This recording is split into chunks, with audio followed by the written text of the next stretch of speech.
Fala aí pessoal, tudo bem? Giovanni aqui dando sequência no assunto biotecnologia.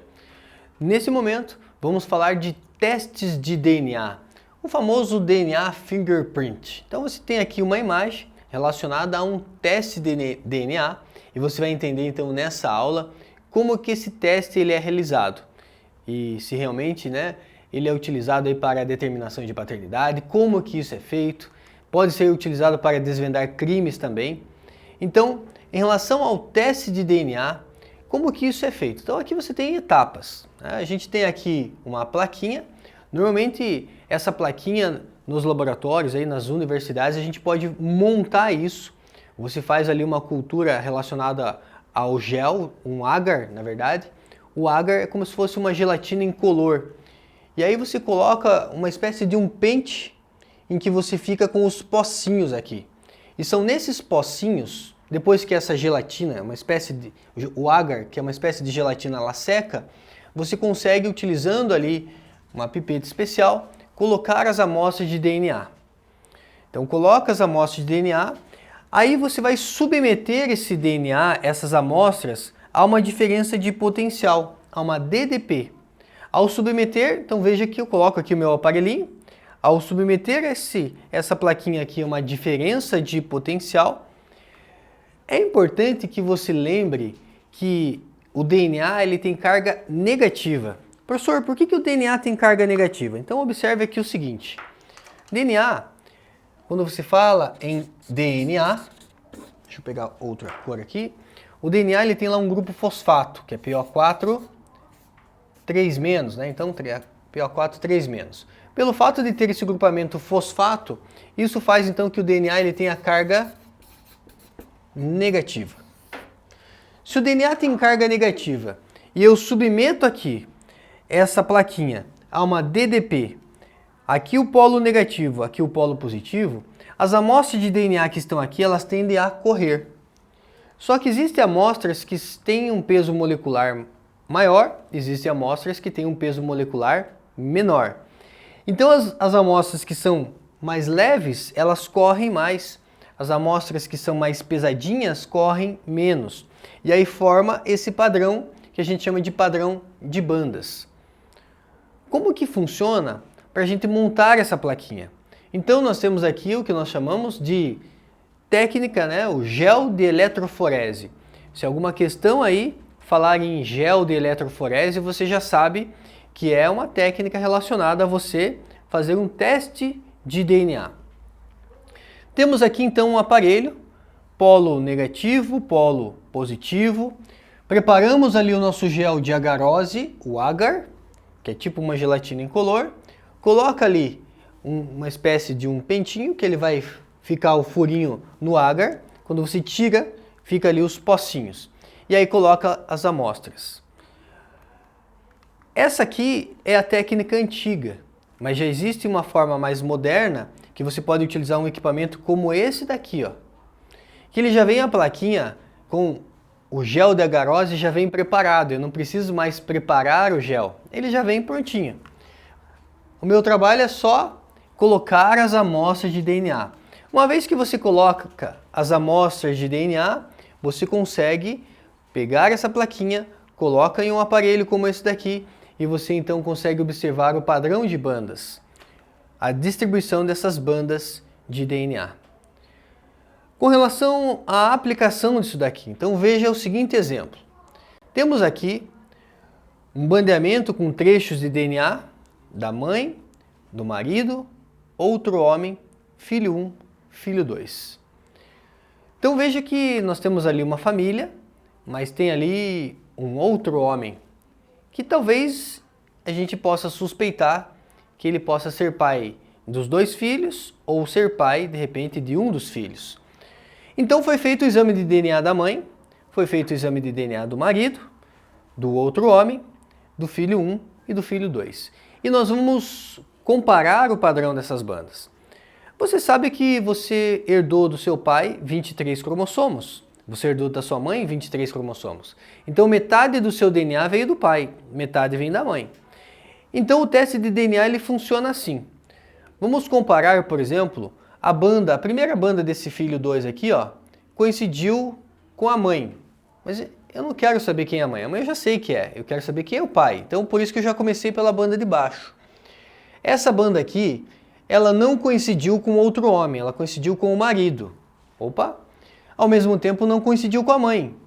Então, com certeza, esse DNA aqui do filho 2 veio do marido. Então ele com certeza é filho do marido. Mas para a gente realmente confirmar, vamos pegar mais uma banda aqui conhecida com o marido. Ó. Essa banda de DNA veio do marido. Não veio da mãe, então tem que ter vindo do pai. Não veio do outro homem. Então realmente o filho 2 é filho do marido. Mas vamos supor que o exercício quer saber qual filho é do outro homem. Vamos observar o filho 1. O filho 1, ele tem ali uma amostra de DNA que não coincidiu com o marido e não coincidiu com a mãe, mas coincidiu com outro homem. Então esse DNA veio do outro homem. Já é um indício, já quase que podemos afirmar que esse filho 1 é do outro homem. Mas para garantir que não é simplesmente um erro observado, nós percebemos que tem mais um DNA desse filho, que não veio da mãe, que não veio do marido, veio do outro homem. Então esse filho 1, ele é filho do outro homem. O filho 2 é filho do marido. Mais um exemplo para que você possa sair daqui, né, depois desse vídeo, gabaritando tudo quanto é questão aí que envolve teste de DNA. Temos a seguinte situação aqui. A mãe, o filho, um suposto pai 1, um suposto pai 2. Você tem então ali o padrão de bandas, o exame de DNA que foi feito nesses indivíduos. Observe que eu tenho aqui um DNA do filho que coincidiu com a mãe. Esse não me interessa, eu quero saber quem é o pai. Eu tenho aqui um DNA que não veio da mãe. Então, se esse DNA não veio da mãe, tem que ter vindo de um pai. Suposto pai 1.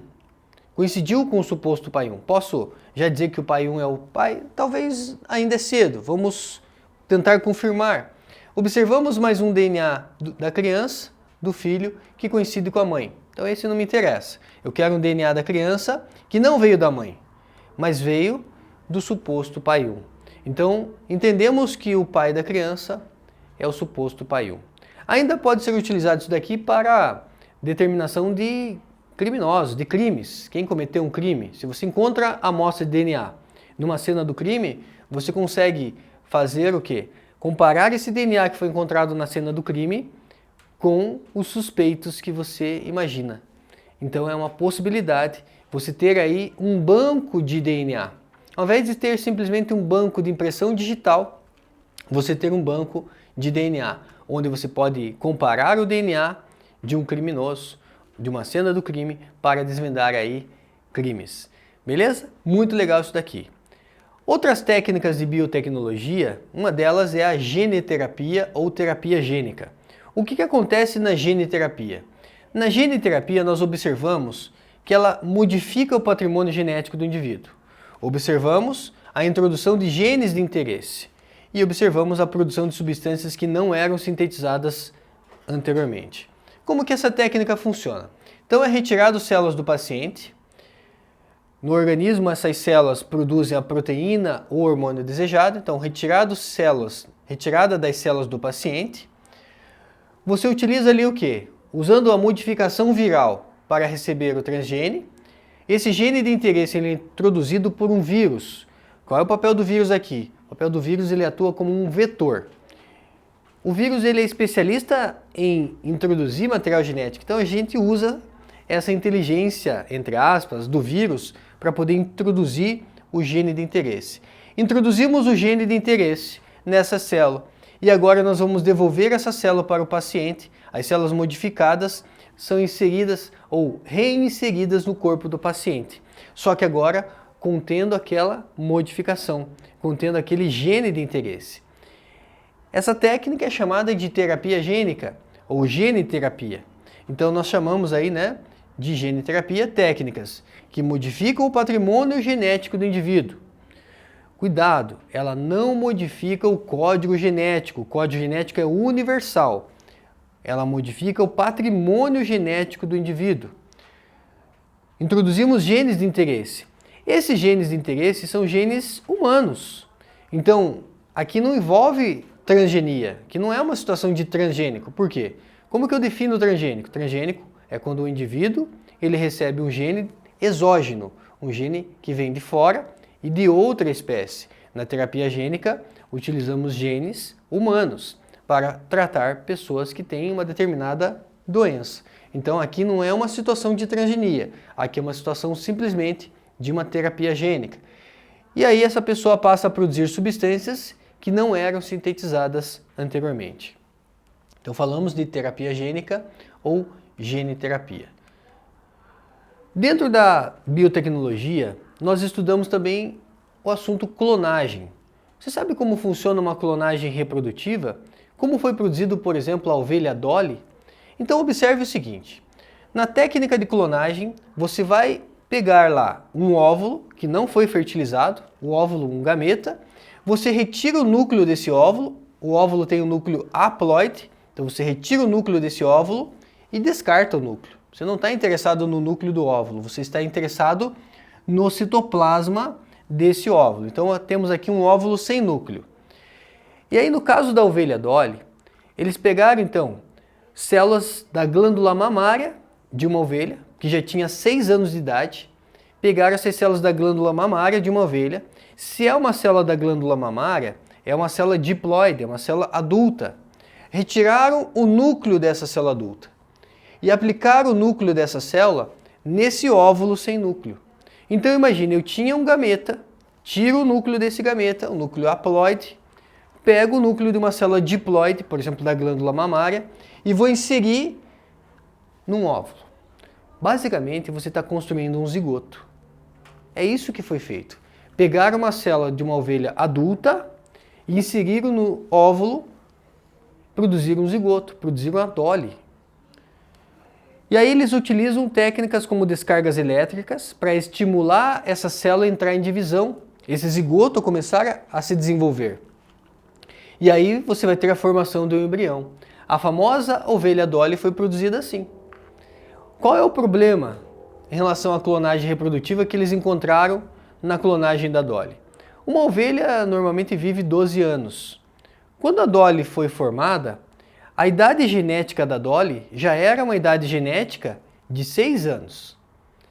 E, curiosamente, a Dolly faleceu, morreu aí com doenças de ovelha velha, com apenas 6 anos de idade.